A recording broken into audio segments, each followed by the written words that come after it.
Day 3, Armor of God, the Shoes of the Gospel of Peace. Explained. Rome didn't conquer the ancient world with better swords. It conquered it with better footwear. Roman soldiers wore boots studded with iron nails, engineered to grip mud, rock, and blood-slick ground, when everyone else around them was slipping and losing formation. An army that could literally stand its ground beat an army that couldn't, nearly every time, regardless of who had the sharper blade or the larger numbers. Paul knew that. So when he gets to the third piece of armor, he doesn't talk about attack at all. He talks about your feet. Today, the piece almost nobody expects in a list of battle gear. Peace. Having shod your feet with the readiness given by the gospel of peace. Ephesians 6:15. Roman soldiers wore heavy leather sandal boots called caligae, soled with iron studs known as hobnails. These weren't for comfort. They were engineering. The studs bit into dirt, rock, and grass, giving soldiers traction that other, less disciplined armies simply didn't have, allowing entire legions to march 20 or more miles a day and still hold tight formation on chaotic, uneven battlefield terrain. Military historians point to Roman footwear as one of the quiet, unglamorous reasons the empire could project power across 3 continents for centuries. Nobody writes songs about the boots. Everybody remembers the empire they helped build. Paul places this third right after the belt and the breastplate, and the order still matters here. Truth anchors you. Righteousness protects your heart. And now, your footing.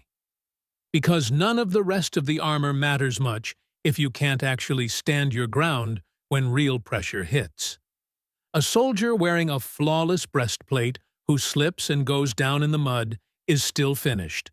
Breastplate or no breastplate. What's genuinely surprising is what Paul chooses to put on those feet. Not aggression, not conquest, not even simple confidence. Peace. In a passage otherwise thick with combat imagery, swords, shields, helmets, Paul reaches for the most counterintuitive word available to him. Readiness, in this picture, doesn't come from adrenaline or aggression. It comes from peace, of all things. Once again, Paul is quoting Isaiah almost word for word. How beautiful upon the mountains are the feet of him who brings good news, who publishes peace. Isaiah 52:7. In its original context, this is a picture of a messenger running across mountain ridges toward a besieged, exhausted city, bringing news that the siege is finally over, that peace has come at last. In the ancient world, a messenger's feet were literally what carried hope to people who had been trapped, frightened, and cut off for a long time. That image of beautiful feet was never really about appearance. It was about what those particular feet were delivering to people desperate for it. There's a second layer worth adding here, too. In Old Testament worship, feet were repeatedly connected to holy, set-apart ground. Moses is told to remove his sandals before the burning bush in Exodus 3, because the ground itself had become sacred in that moment. Where you stand actually matters. Paul's specific choice to fit the feet with the gospel of peace draws on both threads simultaneously, the messenger bringing good news across genuinely dangerous terrain, and the deeper idea that standing on holy, settled ground changes what your feet can endure when the terrain around you gets rough. For Paul, peace was never wishful thinking or a vague good feeling. It's a specific, weighty theological term, the settled state of no longer being at war with God, made possible entirely through Christ. He writes it out directly in Romans. Therefore, since we have been justified by faith, we have peace with God through our Lord Jesus Christ. Romans 5:1. That's the actual ground these shoes are built on. not the absence of conflict in your circumstances. Paul wrote this letter from a Roman prison cell, hardly a peaceful set of circumstances by any measure. But the settled reality that the war between you and God is already over, finished, decided. Once that's genuinely true, everything else becomes something you can stand on, rather than something you desperately have to win all over again. This is also why Paul deliberately pairs peace with readiness. It's not a passive image. A soldier's boots weren't designed for standing still. They were built for moving fast, covering long distances, staying stable through chaos and uneven ground. Peace, in Paul's theology, isn't calm inactivity or simply feeling relaxed. It's the stable footing that actually lets you move decisively when you're called to. Here's where this piece gets practical fast.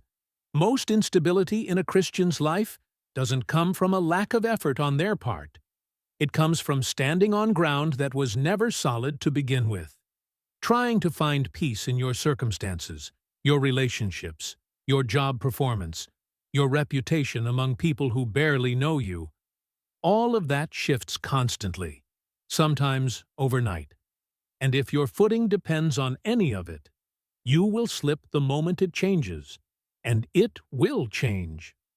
Picture two people facing the exact same hard news. Say, an unexpected setback at work.